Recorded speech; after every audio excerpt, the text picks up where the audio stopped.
going to let James handle the bulk of this, but I know donations come in from people who don't live in Keene, because there's a lot of people that shop in Keene. So, New Hampshire being a shopping destination in general for people in surrounding states. There's constantly people from Massachusetts and Vermont, Keene being in the Southwest.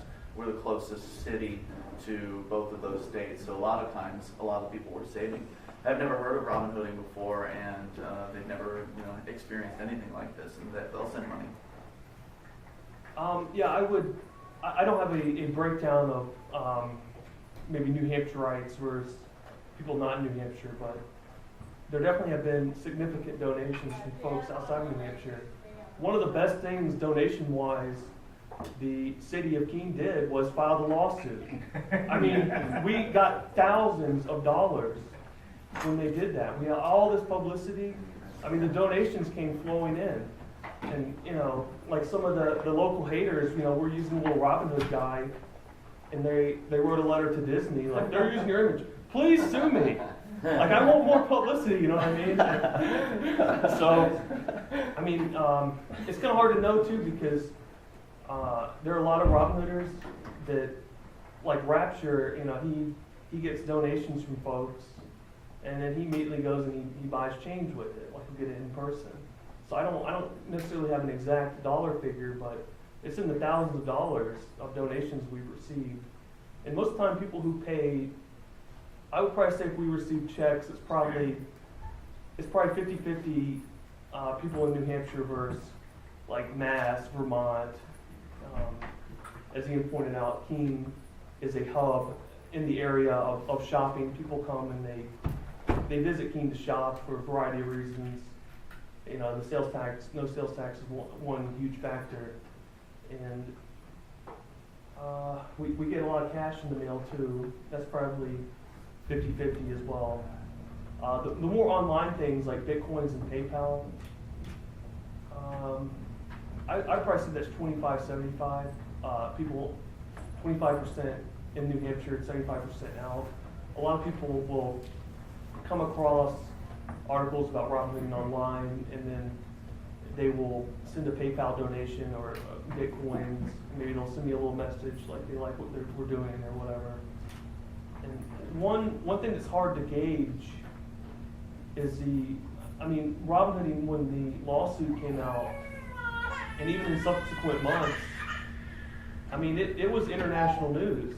Like there's a reporter that came down from Denmark and he did a piece. There was a bunch of newspapers in Spain. A lot of countries, AP did a piece, and they just translated it and posted it. All the time I come across like an article like, oh, I never knew this existed, and it's in Dutch or whatever, so. Are there any more questions?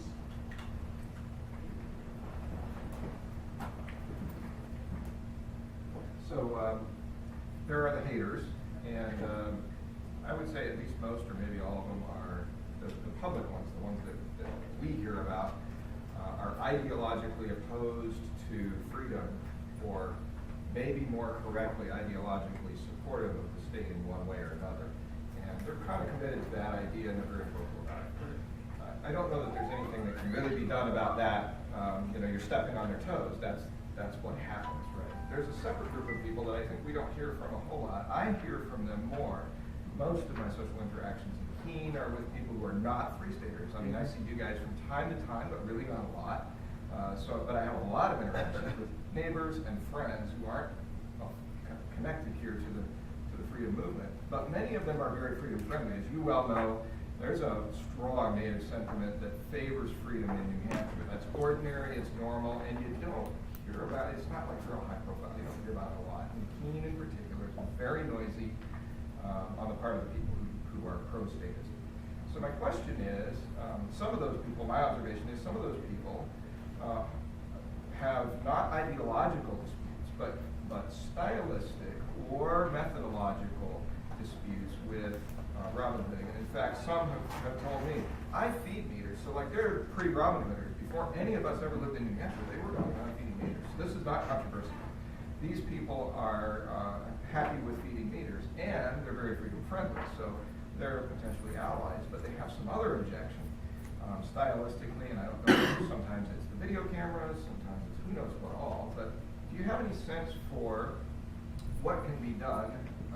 I mean, I do certain things that I think you guys are probably largely not aware of, but what can be done publicly or in terms of perception to reach out to those people who are ideological allies but turned off for some other reason? We've come up against this objection forever. And I want hopefully everyone on this panel to address this question. Of the people out there who will say, to sum up that sentiment, it's usually said, well, I agree with a lot of what you guys stand for, but I don't agree with your methods.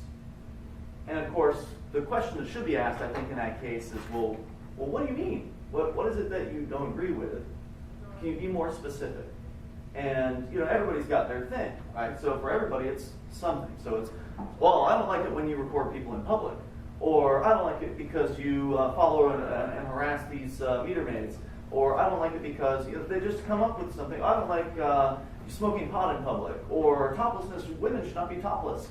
So these are people who might be with us on 60%, 70%, 50% of the issues. They feel that they understand where we're coming from, maybe on certain things. But then we're doing things, and inevitably when you do something, it's going to polarize, and that's what kind of comes back to something we were talking about earlier with Robin Hooding, seemingly to be this unassailable thing. You're helping people, but yet there's all these people that, and again, a small percentage, I think, but very vocal, who speak against it. What do you say? How do you address this issue of, well, I like a lot of what you say, but I don't like your methods? How do you handle that? Well, I want to empathize with anyone who's, reaching out to have a discussion about, improving tactics, and however, I have to be true to myself, and that's ultimately where I'm going to come from when I'm having that discussion and showing that empathy. It's like, I hear you, that you feel this way, and this is why I feel this way, and just being peaceful and explaining why I do what I do and being true to yourself. I think people can recognize that, even if they strongly disagree with what you do. If they see that you're being genuine and that you feel like you're doing a good, right thing, I think that most people can respect that.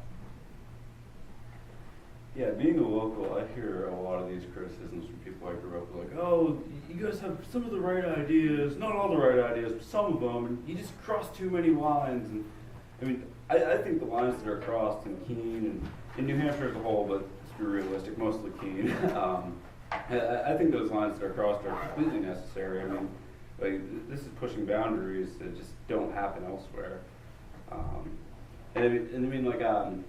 One thing I heard once while I was Robin Hooding was, I used to be able to bring my kids downtown before you people, but, you guys walk around topless, smoking pot with guns. It's like, that happened 3 years ago before I lived in Keene. Sorry, I don't really know where I was going with that, actually, but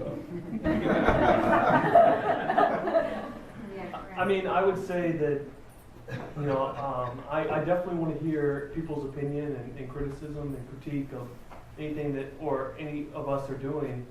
And if people feel the need to come and talk to me, I try to have a discussion with them. Dr. Dave in particular, just as an example, I sent him an email and I said, I'd like to talk with you on the record, and I'd like to hear your concerns, and then maybe I can try to address some of them. And initially he agreed to that, and then he backed out later on.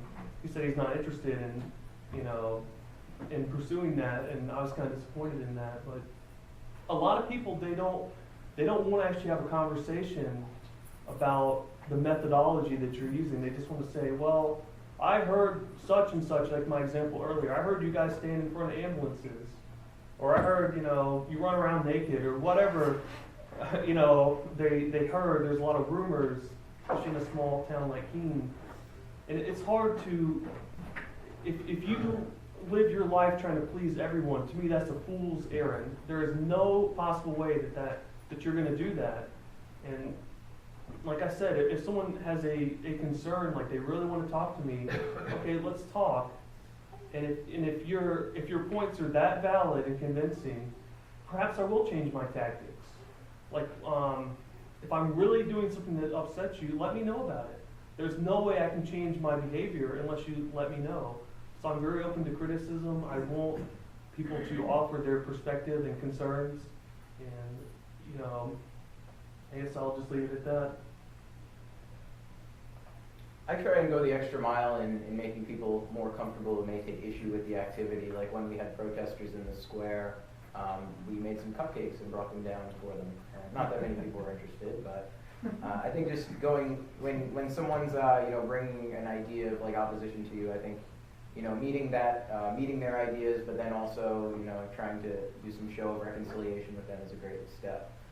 One thing I think could be said about, I guess, every activist community, it's not specific to New Hampshire, is that when somebody involves himself in activity, engages in an activity, it's going to come to consume the identity of that person in other people's minds. So people may see me and associate me with Robin Hooding or James with Robin Hooding or some of the other projects we've been involved with. And for that reason, I think it's good to have a diversity of activities that one's engaged in, and they don't all need to necessarily be political. Sometimes when I'm out Robin Hooding, I'll have the snow shovel in my car, and if I can't find the parking enforcer, I'll shovel out the parking lot so people can walk in between the spaces without having snow up to their knees. These are just little things that I think really, and it doesn't need to be publicized that much. It's just one of those things like people see the Robin Hooders picking up trash or shoveling snow. They're going to appreciate that. And I think it's something that's incumbent on all activists to go the extra mile and try and be more of what you'd like to see emulated in the community. Even if you can't dedicate all of your time to one activity or another, people will pick up on those things, and perhaps they'll emulate some of those things. I'd like to add real quick, a lot of folks too, they will say like, what Ian was saying, I like what you guys are doing, I don't like your methods. And some people will say, well, why don't you do X, Y, Z? Like, why don't you focus on welfare corruption or whatever their pet peeve is? And my general response is, okay, I agree that's an important issue. Why don't you do it and show me how to do it? Like, it's one thing to just tell someone how to do something, but it's like learning. I can tell all of you guys, like, okay, here's how you do something, and I'm an Excel guy. Here's how to do it in Excel, but I should tell you, I should show you, and then you guys do it, so I know you learned, right? But I'm always open to learning. I'm like Pete Ayers says in court. They ask him like, "What's your highest level of education?" And I don't remember how old he is, but he said like, 35 years. I want to just hold the question for just a moment, because we've kind of come on to a topic that I think is really important. I just want to throw this out there about being peaceful. I wanted to come back around to this, because the critics and the quiet critics, saying, "Well, I like a lot of what you say, but I don't like your tactics." Well, first of all, okay, what do you mean by that? Does that mean I'm only supposed to do politics? Because people don't like that either. As we found out with the school board meeting, we brought a dozen people in there, proposed lower budgets, and we were voted down, obviously, but we were spoken against, we were laughed at, we were told by the people in this room, especially one attorney who's like, Mr. Parliamentarian, who gets up there and basically plays for the state. This attorney essentially called us, these people, and really is very looking down one's nose at us. There's not much you can do to satisfy everybody. I think that point was made very, very well. So even if all you do is politics, as soon as you become successful there, people will hate you for that. So anytime you do something that makes an impact, and usually politics, you don't make an impact immediately, so you won't get that initial, it won't be like going out topless on the square where there's going to be an initial reaction to that from people in the community. When you're in the political scene, you're writing letters to politicians, you're speaking at city council hearings, you're speaking at the State House. It doesn't have it doesn't make a splash. People aren't going to be as opinionated because they're never going to hear about it for the most part. But when you do something that people hear about, it makes the news. That's when people have opinions, and when you're upsetting their viewpoint of the world, they're more likely to bristle against it. If it's something that challenges their long-held beliefs, they're likely to bristle against it, so we really can't make people happy. But I think one of the most important things we can do consistently, I agree, James, we should listen to critique. I've seen Keene activism change over the years. I've been there for a long time, and I've seen it shift. I think like the school outreach, for instance, there was a real pushback against that from some people in the community. And so we changed our tactics. Rather than talking about school sucks, let's talk about how great education is, but maybe government school, not so great. So kind of change the perspective, be more effective with what it is that you're doing. The other thing that you can do consistently, regardless of what other people think and say, is you can remain peaceful, especially in the face of people who are threatening to you, especially in the face of people who are critical, getting up in your face. There have been a lot of situations that people have been involved in, and I think everyone at this table has experienced this, because we're all out on the streets, we're all doing things. A lot of situations where people have threatened us or attempted to escalate a situation, and we've successfully de-escalated those situations. So I'd like, and Derek, I'm going to think of one here, but if you want to add an additional one that you can recall and how you handled that, how you stayed calm. One of them was this camera. You had a camera taken from you by a man on the street who, ironically enough, turns out to be a professional videographer, the man who stole Derrick J's camera. He works with Ken Burns, apparently, this documentary filmmaker. And you were just out doing a report on Robin Hooding at the time, and this guy gets out of his minivan, he comes up, he takes your camera from you. Now, you read the comments on YouTube about this, which I don't generally recommend, but you'll see people saying things like, "Man, Derek, if I were you, I'd have shot that guy." And how would that have made things go? But how did you handle that? Yeah, instead, I froze. I was pretty surprised. I'm not accustomed to people just taking things out of my hands. And he was accusing me of being a Robin Hooder, which I wasn't. I was filming the Robin Hooders. I'd only been in town for like a day. I was visiting, so it was really strange. And I froze and just stared and let him yell at me while he was holding my camera. So this is great because, I'm filming him at first, he comes up, grabs it, but now, I guess with his videographer instincts, which I wasn't aware of, he's filming me, and I'm standing there like, doe-eyed. And instead, the driver who was at the car, who was had the meter fed, he comes out and he's like,